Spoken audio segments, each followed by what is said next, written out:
My name is Ethan, and I want to start with a question.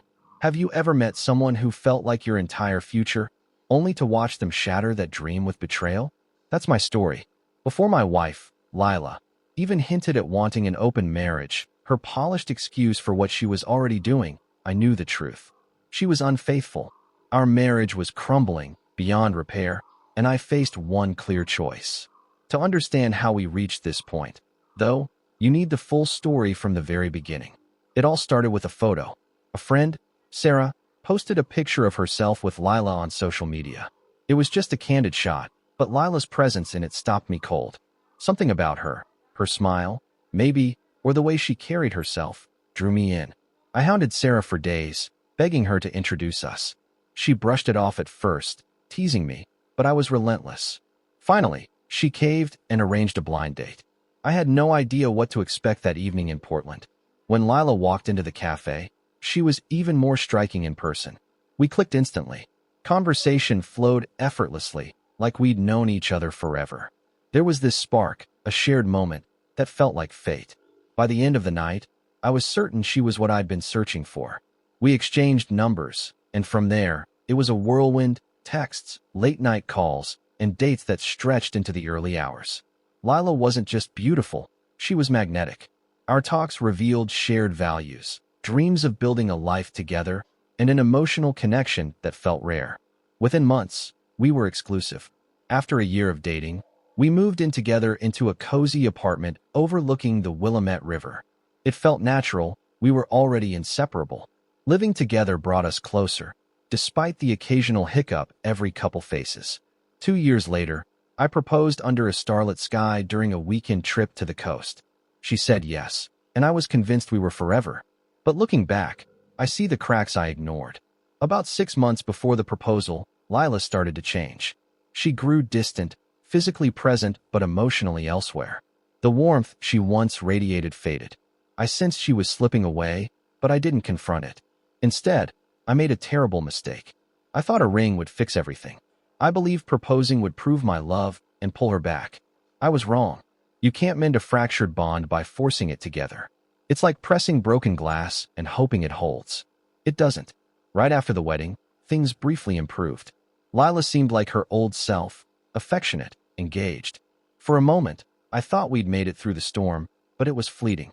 Soon, she withdrew again, this time more blatantly. When I asked if something was wrong, she'd brush me off or snap, saying I was overthinking. If I questioned her spending, new clothes, dinners out, she'd lash out, saying, "This is why I don't tell you anything." I let it slide to keep the peace, but the tension grew. Then came the inconsistencies. Lila's stories about her day didn't add up. She'd mentioned staying late at her marketing firm in downtown Portland for a client pitch, but later, the story would shift. Maybe it was drinks with colleagues to celebrate a campaign. Small details changed each time she retold it. Once, she said a meeting ran late because her boss was unprepared. Another time, it was a team happy hour. I wanted to trust her, so I didn't push, but the discrepancies piled up. When I gently pointed them out, she'd get defensive, turning it back on me like I was paranoid. I backed off, telling myself it wasn't worth a fight, but her behavior escalated. Late nights became frequent. She'd claim work or drinks with friends, always with a new excuse.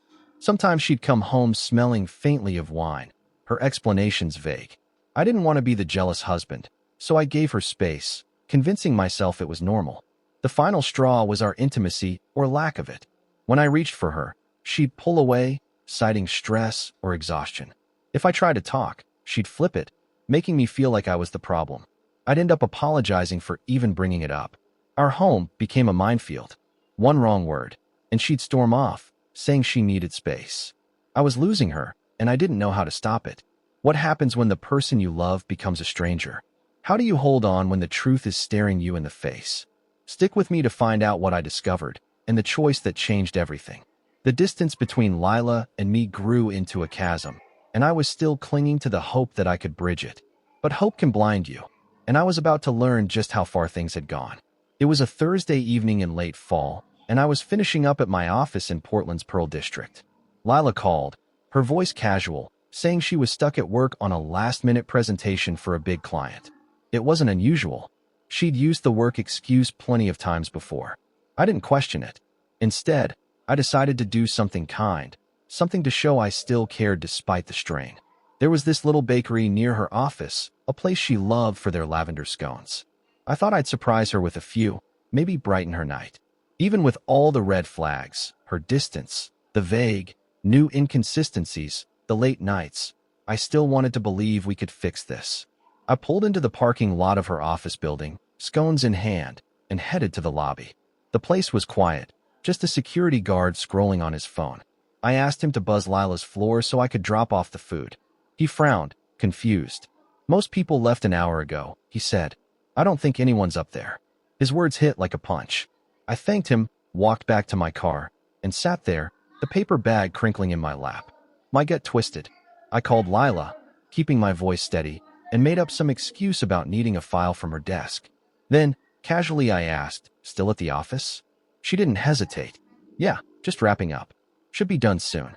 Her tone was so smooth, so practiced, it chilled me. We hung up, and I sat in silence, my mind racing.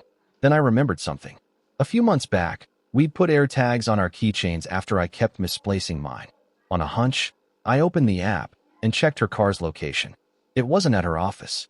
It was at a boutique hotel in Northwest Portland, about 10 minutes away.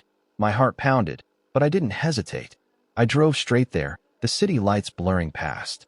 When I pulled into the hotel lot, I saw her car parked neatly under a street lamp. That was it. No work emergency, no client pitch. Just Lila, somewhere she wasn't supposed to be, with someone she shouldn't be with. I didn't go inside. I didn't need to. The sight of her car was enough to shatter the last thread of denial I'd been clinging to. I drove home in a daze, the scones forgotten on the passenger seat. My mind was a tug of war. Part of me wanted to barge in, demand answers, watch her squirm, but the louder part knew it was pointless. She'd lie, deflect, make me feel like the bad guy. I'd heard it all before. By the time I got home, I made up my mind. I wasn't going to confront her. I was going to end it. When Lila walked through the door that night, she tossed her bag on the counter and launched into a story about how her team had a scramble for some big deadline. She threw in names, colleagues I vaguely knew, spinning a web of details. I stood there, leaning against the kitchen counter, watching her lie to my face without a flicker of guilt. It was almost impressive how effortlessly she did it. I didn't interrupt, didn't ask questions. I just let her talk, her words washing over me like background noise. In that moment, I saw her clearly. There was nothing left of the woman I'd fallen for. Our marriage was dead, and she didn't even realize it. The next morning, I woke up with a clarity I hadn't felt in months. I started moving pieces into place, quietly, methodically. First, I contacted a financial advisor and began shifting our savings, money we'd set aside for a house, into my control. I converted it into gold and silver, arranging for storage in a secure vault overseas, far from Lila's reach or any court's jurisdiction. It took days of careful coordination, but I covered my tracks. Next, I hired a divorce attorney, one recommended by a colleague who'd been through a messy split. I laid out everything, Lila's behavior, the hotel, my suspicions, and told him I wanted the papers ready as soon as possible. I wasn't wasting any more time. At home, I changed too. I stopped pretending. If Lila stayed out late, I didn't care. I started leaving the house myself, not bothering to say where I was going. When she came home, I didn't ask about her day or her friends. I became a ghost in my own home, polite but unreachable. I could see it unnerved her. Sometimes, she'd shoot me a puzzled look, like she was trying to figure out why I wasn't chasing her anymore. But she didn't ask, and I didn't offer. The thought of her with someone else made my skin crawl. She wasn't my Lila anymore. She hadn't been for a long time. Maybe she never was. The realization stung, but it also freed me. I was done begging for scraps of her affection, done apologizing for her lies. I was ready to walk away, but I needed to do it right. Clean, final, no room for her to claw her way back. What would you do when the truth stares you in the face? Would you fight for answers or start planning your exit? The next move I made changed everything. Stay tuned to see how it unfolded. The air in our Portland apartment had turned stale, heavy with unspoken truths. I was done playing the devoted husband, waiting for Lila to magically become the woman I thought I'd married. My days were consumed with quiet preparation, securing finances, consulting my attorney, and mentally detaching from the life we'd built. I kept up appearances just enough to avoid tipping her off, but inside I was already gone. Lila, though, seemed oblivious, carrying on with her late nights and flimsy excuses like nothing had changed. But something was brewing, and it wouldn't be long before the facade cracked. About a month into my silent withdrawal, Lila finally noticed a shift. I'd stopped asking where she'd been, stopped trying to spark conversations, stopped caring about her half-hearted explanations. My indifference was a mirror, and she didn't like what she saw.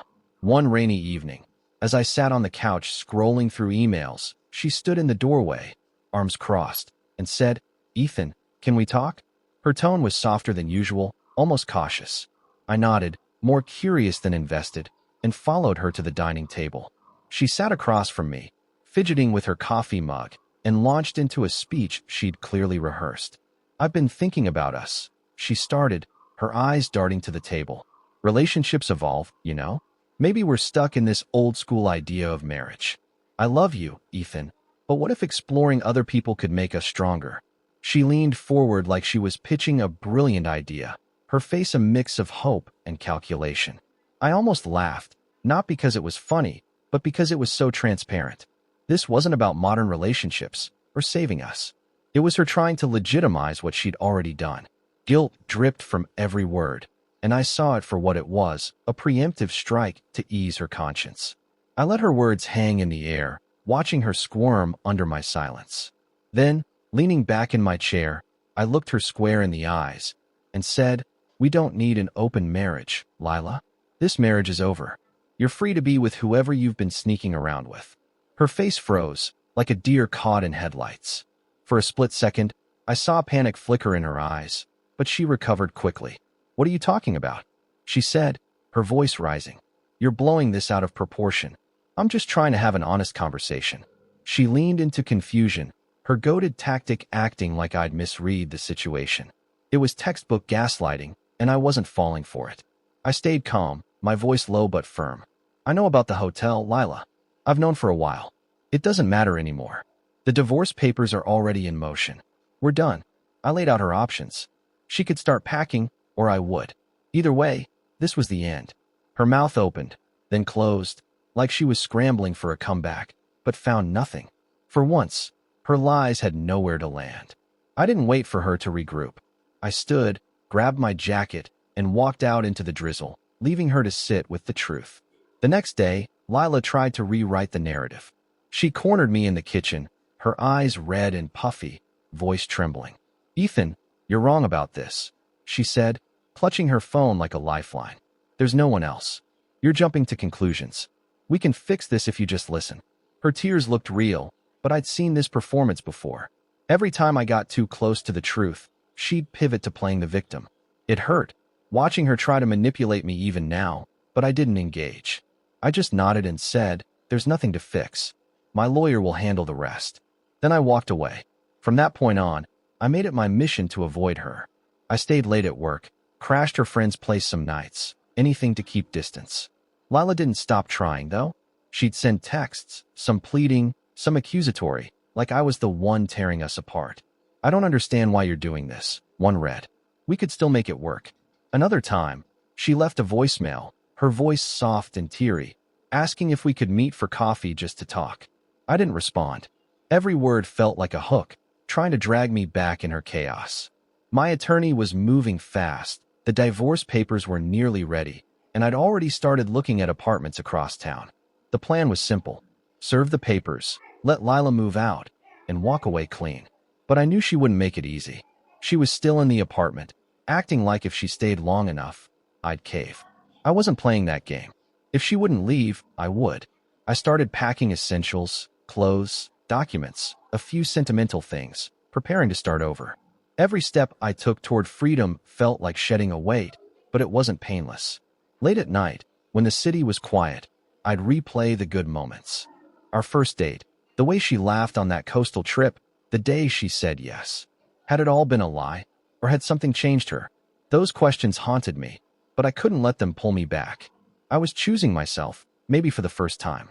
What happens when the person you love becomes your greatest lesson? Will Lila finally face the truth, or keep fighting to rewrite it? Stay with me to see how the endgame unfolds. The Portland rain hadn't let up, mirroring the storm in my life. I was done waiting for Lila to face reality. My attorney had the divorce papers nearly finalized, and I'd secured a small apartment across town, a quiet studio near Forest Park where I could start rebuilding. I'd packed my essentials, leaving behind anything tied to our shared life. The apartment we'd once filled with dreams felt like a hollow shell now, and I couldn't stay another night under the same roof as her lies. Lila, though, clung to the idea that she could still sway me, her desperation growing as my resolve hardened. She refused to move out, acting like her presence would wear me down. Every day, she'd try new tactics, teary apologies one moment, indignant accusations the next. One evening, as I packed a final box, she stood in the doorway, voice shaking. "Ethan, you're throwing everything away over a misunderstanding," she said, her eyes wide with feigned innocence. "I never cheated. You're letting your paranoia ruin us." It was almost convincing, but I knew better. Her words were a last-ditch effort to rewrite the story, and I wasn't her audience anymore. "Lila, I'm not debating this," I said, taping the box shut. "The papers are coming. You can talk to my lawyer." Her face crumpled, but I didn't stick around to watch the performance. I grabbed my keys and left, the door clicking shut behind me. That night, I moved into the studio, the bare walls and single mattress a stark contrast to the life I'd imagined with her. It wasn't much, but it was mine, a clean slate. Lila didn't stop trying to pull me back. My phone buzzed with texts at all hours. Some were long, rambling pleas. "I know I messed up, but we can go to counseling. I'll change." Others were sharp, blaming me. "You're so quick to give up. I thought you loved me." Late one night, she left a voicemail, her voice slurring slightly, asking why I wouldn't just meet her halfway. I didn't reply. Every message was a trap, designed to guilt me into second-guessing myself. I forwarded everything to my attorney and blocked her number for texts and calls, limiting contact to email for logistics only. The divorce process was slow but steady. My lawyer was meticulous, ensuring every detail was airtight. We'd split assets cleanly. Our savings were already out of her reach, safely stored as gold and silver in an overseas vault. Lila didn't know about that yet, and I wasn't about to tip her off. The apartment lease was in both our names, but I'd already notified the landlord I was leaving. If she wanted to stay, she'd have to cover it herself. I was cutting every tie, step by deliberate step. Living alone brought clarity, but also forced me to face the pain I'd been outrunning. In the quiet of my studio, memories crept in. Lila's laugh during our first hike into Columbia Gorge, the way she'd curl into me on lazy Sundays. I'd loved her fiercely, but that love had blinded me to her flaws. I'd ignored the warning signs, thinking devotion could fix what was already broken. Now I saw it clearly. You can't force someone to be loyal, no matter how much you give. I started rebuilding, piece by piece. I reconnected with friends I'd neglected, spent evenings running trails in Forest Park, and threw myself into work. But Lila's shadow lingered. One day, my attorney called with an update. Lila was contesting the divorce, claiming we could reconcile. It was a delay tactic, not a surprise, but it stung. She was fighting not for us, but for control. My lawyer assured me it wouldn't change the outcome. It just meant more time. I told him to push forward, no matter what she threw at us. A week later, I got an email from her. Not about the divorce, but a long, emotional ramble. She wrote about our early days, how she felt so safe with me, how she didn't know how things got so messed up. She begged for one last conversation, for closure. I read it once, then forwarded it to my lawyer without replying. Closure wasn't something she could give me. I had to find it myself. Her words were just another hook, and I wasn't biting. As the divorce dragged on, I started to feel the weight of what I'd lost. Not just Lila, but the version of myself who believed in forever. I'd been naive, thinking love alone could hold us together. Now, I was learning to trust my instincts, to value my own worth. It was a slow process, but every step away from her felt like reclaiming a piece of me. What happens when the person you trusted most fights to keep you in their web? Will Lila's tactics delay the inevitable? Or will Ethan finally break free? Keep reading to see how the story unfolds. The Portland skyline blurred outside my studio window as I stood at the edge of a new chapter. The divorce papers were finally ready, and my attorney had served them to Lila. I'd cut every tie, financial, emotional, physical, leaving nothing for her to hold over me. My new apartment, sparse but mine, was a sanctuary where I could breathe without the weight of her lies. Yet, even as I moved forward, Lila's attempts to pull me back grew more desperate, and the lessons of our unraveling marriage crystallized into truths I'd carry forever. Lila's reaction to the divorce papers was predictable. She didn't sign them. Instead, she doubled down, bombarding my attorney with requests for mediation and reconciliation talks. She claimed she wanted to save our marriage, but I saw through it. She was stalling, hoping to wear me down or dig into the assets I'd secured. My lawyer was unfazed, warning me she might drag things out, but assuring me her tactics wouldn't change the outcome. The savings I'd converted to gold and silver remained safely stored overseas, untouchable. I planned too carefully for her to unravel it. Her emails kept coming, each one a mix of nostalgia and manipulation. One night, she wrote a novella-length message, recounting our happiest moments, our rainy walks along the Willamette, the night I proposed on the coast. "I know I hurt you," she wrote, "but I'm not the person you think. Let's just talk, Ethan. One last time." I didn't respond. Her words stirred memories, but they also reminded me of her betrayal. I forwarded the email to my lawyer and deleted it, refusing to let her rewrite our ending. I leaned into my new life. I started hiking again, the trails of Forest Park becoming my refuge. Friends rallied around me, inviting me to dinners and game nights, slowly pulling me out of the isolation Lila's chaos had created. At work, I took on new projects, channeling my energy into something productive. But late at night, alone in my studio, I grappled with the deeper scars. I'd loved Lila with everything I had, and she'd chosen to break that trust. The question wasn't just how it happened, but why I'd ignored the signs for so long. Reflecting on it, I realized I'd been complicit in my own pain. I'd seen her distance, her lies, her late nights, but I'd made excuses, thinking love meant enduring. I'd tiptoed around her moods, afraid to upset the fragile balance, losing myself in the process. That was my biggest mistake. Not her betrayal, but my refusal to trust my instincts. I'd learned the hard way that love shouldn't feel like a tightrope. It should lift you, not leave you scrambling to hold on. The divorce proceedings crawled forward.